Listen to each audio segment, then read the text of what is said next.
Hello guys, welcome back to my new video. আমি শীতাংশু অধিকারী আর আপনারা দেখছেন আমার ইউটিউব চ্যানেল শীতাংশু অধিকারী ড্রিমস। আমার এই চ্যানেলে আপনাদের সকলকে ওয়েলকাম। বন্ধুরা, শুভ রথযাত্রার প্রীতি শুভেচ্ছা ভালোবাসা এবং প্রণাম জানিয়ে আমি একটি নতুন ভিডিও আপনাদের সামনে নিয়ে এসেছি। আর দেখতেই পাচ্ছেন রথযাত্রার ভিডিও আপনারা সামনে আমার ভিডিওগ্রাফির মাধ্যমে দেখতে পাচ্ছেন। আর এই রথযাত্রাটি হচ্ছে মানিকেরা ইস্কন মন্দিরের রথযাত্রা। তো আপনারা ভিডিওটি সঙ্গে থাকুন, দেখতে থাকুন। রথযাত্রা বা রথ দ্বিতীয়া একটি আষাঢ় মাসে আয়োজিত অন্যতম প্রধান হিন্দু উৎসব। ভারতের উড়িষ্যা, ঝাড়খণ্ড, পশ্চিমবঙ্গ ও বাংলাদেশে এই উৎসব বিশেষ উৎসাহ উদ্দীপনার মধ্য দিয়ে পালিত হয়। এছাড়া ইস্কনের ব্যাপক প্রচারের জন্য এখন এটি বিশ্বব্যাপী অনুষ্ঠিত হয়। দীর্ঘ বিচ্ছেদের পর কৃষ্ণের বৃন্দাবন প্রত্যাবর্তনের স্মরণে এই উৎসব আয়োজিত হয়ে থাকে। ভারতের সর্বাধিক প্রসিদ্ধ রথযাত্রা উড়িষ্যার পুরী শহরের জগন্নাথ মন্দিরের রথযাত্রা, পশ্চিমবঙ্গের পূর্ব মেদিনীপুরের মহিষাদল, শ্রীরামপুর শহরের মাহেশের রথযাত্রা, গুপ্তিপাড়ার বৃন্দাবনচন্দ্র মঠের রথ, কলকাতার রথ এবং বাংলাদেশের ইস্কনের রথ ও ধামরাই জগন্নাথ রথ বিশেষ প্রসিদ্ধ।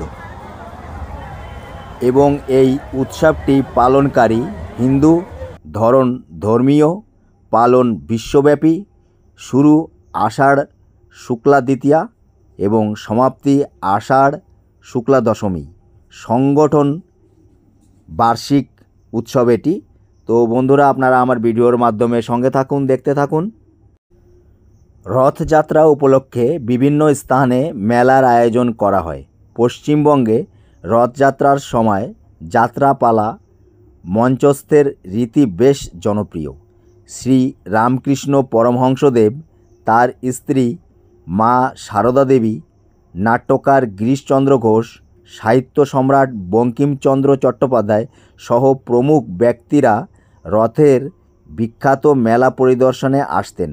শ্রী রামকৃষ্ণ বলতেন, যাত্রাপালায় লোকশিক্ষা হয়।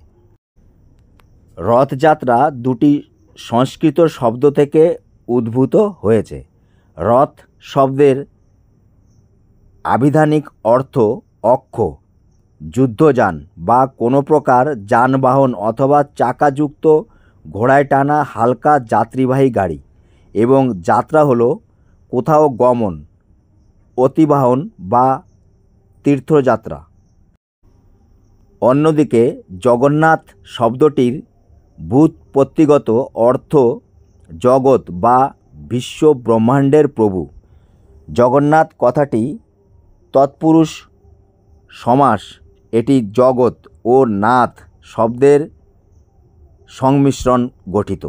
যেমন জগৎ, যার মূল ধাতু গম অর্থাৎ যা কিছু চলে, এবং নাথ অর্থাৎ প্রভু বা আশ্রয় শব্দটির সংমিশ্রণে গঠিত। সুতরাং জগন্নাথ অর্থ যিনি এই বিশ্ব ব্রহ্মাণ্ডের আশ্রয়, চলমান জগতের আশ্রয়দাতা অর্থাৎ প্রভু। কিভাবে শুরু হয়েছিল জগন্নাথের রথযাত্রা, জেনে নিন এই রথযাত্রার গুরুত্ব ও ইতিহাস। প্রতি বছর আষাঢ় মাসের শুক্লপক্ষের দ্বিতীয়া থেকে জগন্নাথ রথযাত্রা শুরু হয় এবং দশমী তিথিতে এই রথযাত্রা শেষ হয়। ভগবান জগন্নাথ ভগবান কৃষ্ণের অবতার হিসাবে বিবেচিত। তার বড় ভাই বলরাম এবং তার বোন সুভদ্রার সঙ্গে প্রতি বছর উড়িষ্যার পুরী শহরে রথযাত্রার জন্য বের হন এবং এই যাত্রা সারা বিশ্বে রথযাত্রা নামে পরিচিত। সো গাইজ, রথযাত্রা এবং আলোচনা করতে করতে চলে এসেছি মানিকেরা ইস্কন মন্দিরে। তো আপনারা ইস্কন মন্দিরটি পরিদর্শন করুন আর আমি কিছু আলোচনার মাধ্যমে আপনাদের সঙ্গে শেয়ার করছি কিছু তথ্য। তো আপনারা সঙ্গে থাকুন, ভিডিওটি দেখতে থাকুন এবং বন্ধুদের কাছে রিকোয়েস্ট, কেউ ভিডিওটি স্কিপ করবেন না, ফুল ভিডিওটি ওয়াচ করুন। তো বন্ধুরা, আপনারা সঙ্গে থাকুন, দেখতে থাকুন শীতাংশু অধিকারী ড্রিমস চ্যানেলের প্রতিবেদন ভিডিওটি। জগন্নাথের রথযাত্রায় অংশগ্রহণের পুণ্য 100 যজ্ঞের সমান। বিশেষজ্ঞরা বলেছেন, শ্রীকৃষ্ণ, বলরাম ও সুভদ্রার রথ নির্মাণের মধ্য দিয়ে অক্ষয় তৃতীয়ার দিন থেকেই রথযাত্রার প্রস্তুতি শুরু হয়। এখানে পুরীতে ভগবান জগন্নাথের একটি 800 বছরের পুরানো মন্দির রয়েছে এবং এখানে ভগবান শ্রীকৃষ্ণ জগন্নাথ রূপে বিরাজ করেন। আসুন জেনে নিই কীভাবে এই ঐতিহাসিক রথযাত্রা শুরু হয়েছিল এবং 3টি রথের সঙ্গে সম্পর্কিত বিশেষ জিনিসগুলি সম্পর্কেও জেনে নিন। তো বন্ধুরা, আপনারা সঙ্গে থাকুন। এবার বলি কিভাবে শুরু হয়েছিল এই রথযাত্রা। ধর্মীয় বিশ্বাস অনুসারে একবার বোন সুভদ্রা তার ভাই কৃষ্ণ এবং বলরামের কাছে শহরটি দেখার ইচ্ছা প্রকাশ করেছিলেন। তারপর উভয় ভাই তাদের বোন সুভদ্রার জন্য একটি বিশাল রথ প্রস্তুত করে এবং তাতে চড়ে তিনজনই নগর ভ্রমণে বের হন। পথে তিনজনই গুন্ডিচায় তাদের মাসির বাড়িতে গিয়েছিলেন এবং এখানে 7 দিন অবস্থান করেছিলেন এবং তারপর শহর ভ্রমণ শেষ করে পুরীতে ফিরে আসেন। তারপর থেকে প্রতি বছর 3 ভাই বোন তাদের রথে শহর ভ্রমণে যান এবং তাদের মাসির বাড়ি গুন্ডিচা মন্দিরে যান। এর মধ্যে বলরাম এর রথ সামনে, বোন সুভদ্রার রথ মাঝখানে এবং জগন্নাথের রথ থাকে পিছনে। জগন্নাথ যাত্রার গুরুত্ব। ভগবান জগন্নাথ এবং তার ভাই ও বোনদের রথগুলি নিমের পরিপক্ক এবং পাকা কাঠ থেকে তৈরি করা হয়। রথ তৈরিতে কাঠ ছাড়া অন্য কোনো উপকরণ ব্যবহার করা হয় না। ভগবান জগন্নাথের রথের মোট 16টি চাকা রয়েছে এবং এটি অন্য দুটি রথের চেয়ে বড়। রথযাত্রার সময় কিছু ধর্মীয় আচারও করা হয়। বিশ্বাস করা হয় যে শুধুমাত্র এই রথযাত্রাকে দেখলেই 1000 যজ্ঞের সমান পুণ্যফল পাওয়া যায়।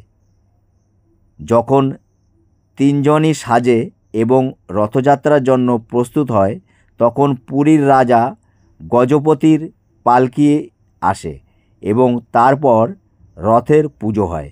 এরপর সোনার ঝাড়ু দিয়ে রথ মণ্ডপ ও রথযাত্রার পথ পরিষ্কার করা হয়। কেন এই রথটি প্রতি বছর এই সমাধিতে থামে? ভগবান জগন্নাথের রথ অবশ্যই কিছু সময়ের জন্য মুসলিম ভক্ত শালবেগের সমাধিতে থামে। এটা বিশ্বাস করা হয় যে জগন্নাথের এই ভক্ত ভগবানের দর্শন পেতে জীবিতকালে সক্ষম হননি। অতঃপর তার মৃত্যুর পর যখন তার সমাধি নির্মিত হয়, সেখান দিয়ে যাওয়ার সময় রথটি স্বয়ংক্রিয়ভাবে সেখানে থেমে যায়। এরপর তার আত্মার শান্তি কামনা করে প্রার্থনা করা হয় এবং তারপর রথটি এগিয়ে যায়। তারপর থেকে প্রতি বছর রথযাত্রার সময় জগন্নাথের রথ শালবেগের সমাধিতে থামে। রথযাত্রা প্রচলন। মাসির বাড়ি অর্থাৎ ইন্দ্রদূষ্ণের পত্নী গুন্ডিচার বাড়ি, সেখান থেকে আবার 7 দিন পর মন্দিরে ফিরে আসেন জগন্নাথ। এটাকেই জগন্নাথ দেবের মাসির বাড়ি যাওয়া বলে। পরপর 3টি সুসজ্জিত রথে চেপে মাসির বাড়ির উদ্দেশ্যে যান জগন্নাথ। এই যাওয়াকে সোজা রথ আর ফিরে আসাকে উল্টো রথ বলে।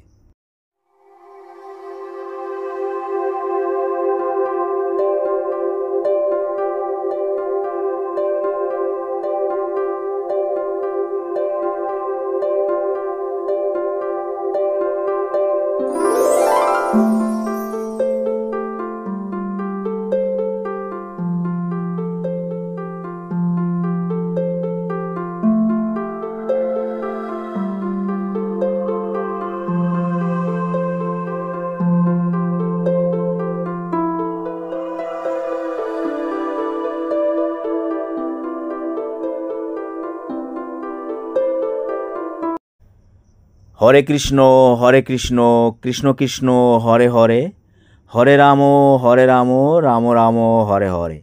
জয় জগন্নাথ জয় জগন্নাথ জয় জগন্নাথ। বন্ধুরা, আপনারা সঙ্গে থাকুন, ভিডিওটি দেখতে থাকুন।